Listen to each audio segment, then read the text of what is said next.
Entra ano, sai ano e a gente acaba às vezes postergando aquele roteiro que a gente queria escrever, aquele projeto que a gente queria colocar pra frente.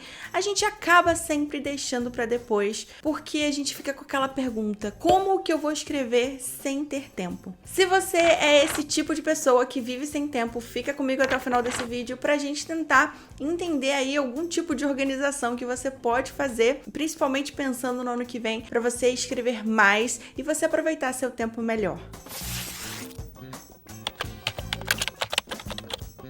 E aí, gente, como vocês estão? Fim do ano chegando, né? Esse clima de organização já batendo na porta. Não sei vocês, mas eu sempre fico assim, né? O que eu vou fazer para o ano que vem? Quais são os meus planos? O que eu preciso fazer? Então eu achei legal trazer esse tipo de conteúdo aqui para vocês, porque eu acredito que, assim como eu, vocês também estejam se organizando, ou se não se organizam nunca, tá na hora de começar. E uma coisa que é muito comum, eu sei que muitos de vocês ainda não podem se dedicar integralmente à escrita de roteiros. A gente sabe que não é assim.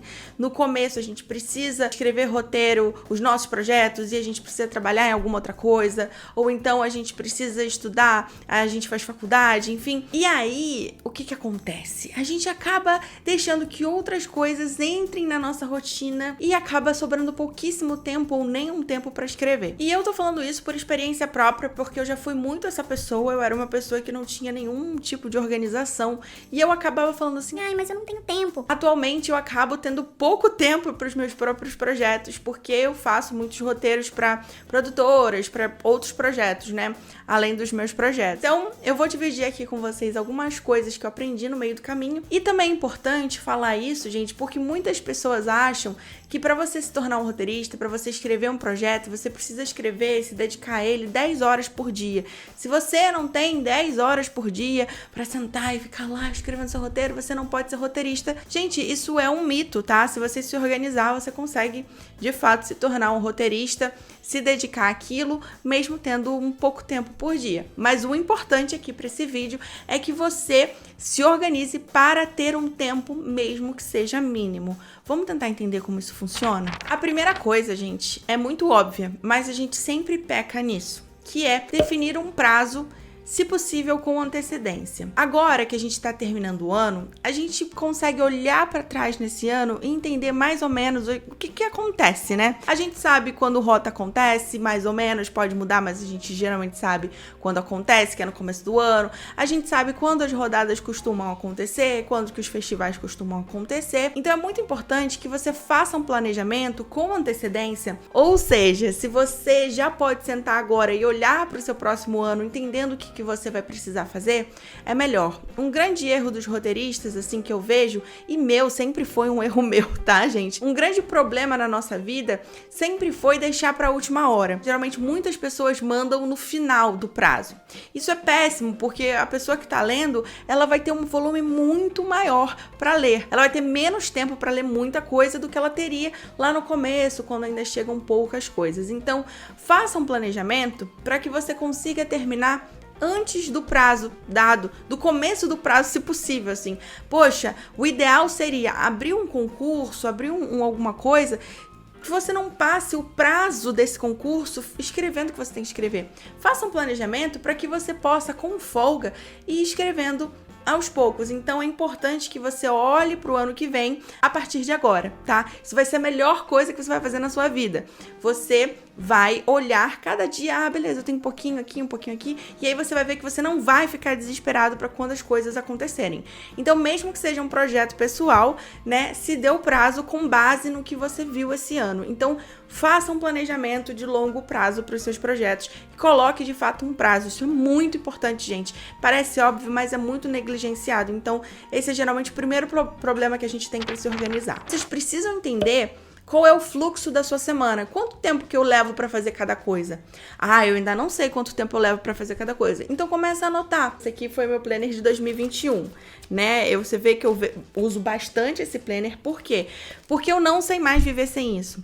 Se eu não colocar, se eu não souber o que acontece no meu dia, se eu não souber o que eu preciso fazer ao longo do dia, eu me perco. Não precisa ser nada muito elaborado. Mas, por exemplo, todo final de semana, todo domingo, A gente olha para isso aqui e fala, não, eu tenho que fazer isso na segunda, eu tenho que fazer isso na quinta, eu tenho que fazer isso na terça. E aí você também pode olhar para o seu mês. Eu tenho datas importantes, eu tenho projetos importantes que eu tenho que entregar esse mês. Esse é o mês, é o que geralmente fecha o concurso tal. Então você olha para sua rotina, coloca aqui no papel, porque, por exemplo, se vocês reservarem, se vocês colocam tudo que vocês fazem, vocês vão ver que sempre gera um tempinho, nem que seja 10 minutos. Tem que também priorizar o que precisa ser priorizado. Então não adianta nada, às vezes eu sei que eu, por exemplo, sou uma pessoa que eu passo muito tempo no Instagram, muito tempo nas redes sociais, porque eu também produzo conteúdo para essas redes.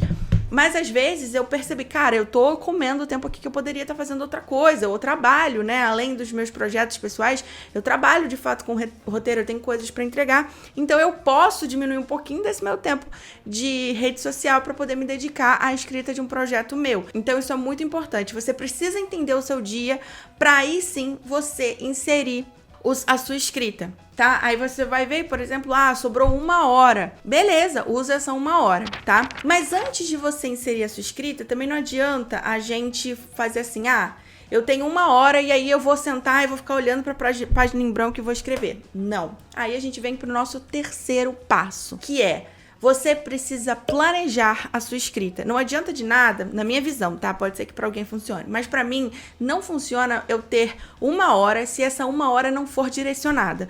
Porque aí eu vou ficar com o meu computador aberto, vou ficar olhando ali pra cara do negócio e eu não vou ter, de fato, metas para cumprir, né? Ou seja, eu não vou ter etapas.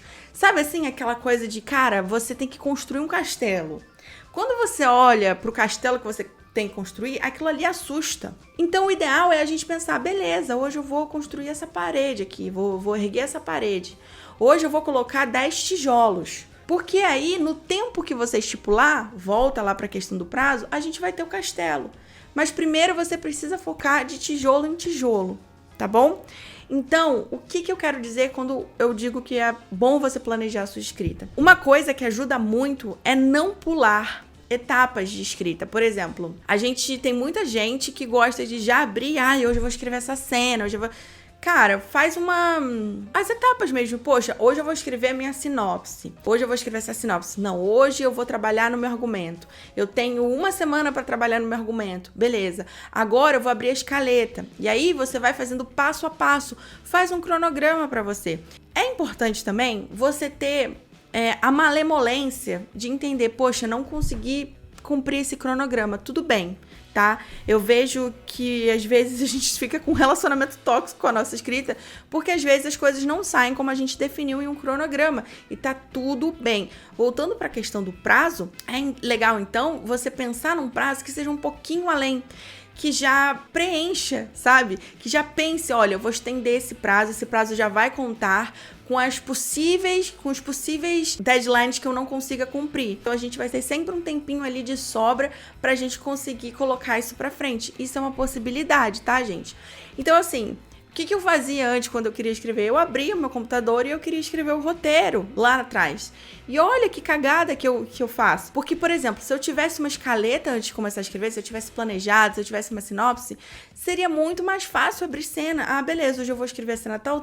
Abrir, sair escrevendo.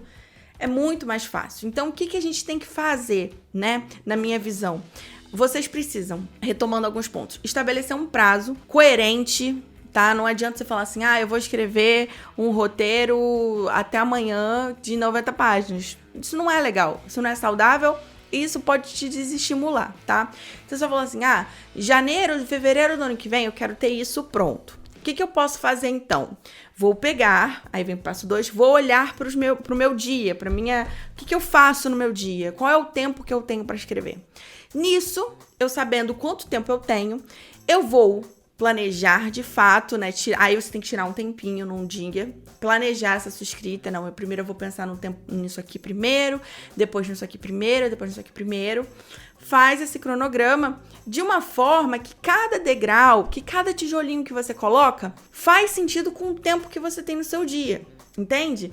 Eu sei que é difícil, gente. Às vezes eu tinha uma amiga que falava assim, eu não sirvo pra escrever porque eu só tenho 10 minutos. Cara, então você tem 10 minutos, você usa esses 10 minutos. Não tem muito que a gente possa fazer. É isso ou é desistir. né? Então, se você só tem 10 minutos, você vai desistir do que você quer. Assim, eu penso assim, tá, gente? Claro que o justo, né, seria a gente poder ter tempo pra gente fazer, além do nosso trabalho, a gente ter tempo pra gente se dedicar às coisas que a gente gosta. Mas aí, como você é o senhor do tempo do seu dia, você tem que aprender a priorizar o que precisa ser priorizado. Então, gente, a dica final que eu dou é: compre um planner. Isso não é uma publi de planner, né? Carolzinha Planners. O que mudou a minha vida foi comprar um planner, realmente colocar no papel. Não precisa ser um planner. Ai, Carol, não tem dinheiro pra comprar um planner. Como um caderno assim, bem qualquer jeito, R$1, R$2, eu acho que você compra um caderno desse, assim, super simples, e aí você consegue anotar o que você precisa fazer. O importante pra mim, né, principalmente que eu escrevo, é ter contato com o papel, conseguir organizar, ter um calendário, não perder prazos, já se antecipar. É muito importante que a gente olhe para os eventos que acontecem no ano e a gente não fique assim, ai meu Deus, agora eu tenho que fazer isso, agora eu tenho que tirar um curto, agora eu vou ter que escrever um longo. Não! O ideal é que você, quando abra, você já possa lá se inscrever, ou talvez dar uma revisada, tá? Mas isso é o ideal. Claro que nem sempre conseguimos, mas é o ideal. E eu acho que é isso que é legal a gente já ter esse pensamento, tá? Ninguém, pra ser roteirista, ninguém precisa ser desesperado. Eu sei que a gente tem a ideia do escritor que, meu Deus, passa noites escrevendo e só é escritor se passa 10 horas. Tem esse perfil, mas também tem outros perfis que essas 10 horas, esse passar a noite escrevendo, não se encaixa. E pode ser o seu. E não é por isso que você vai deixar de ser roteirista, tá? Então essas são as dicas que eu tenho pra você começar 2022 um pouco mais organizado, com projetos mais, né, no papel. Então é isso. Eu vejo vocês no próximo vídeo. Um beijo. Tchau!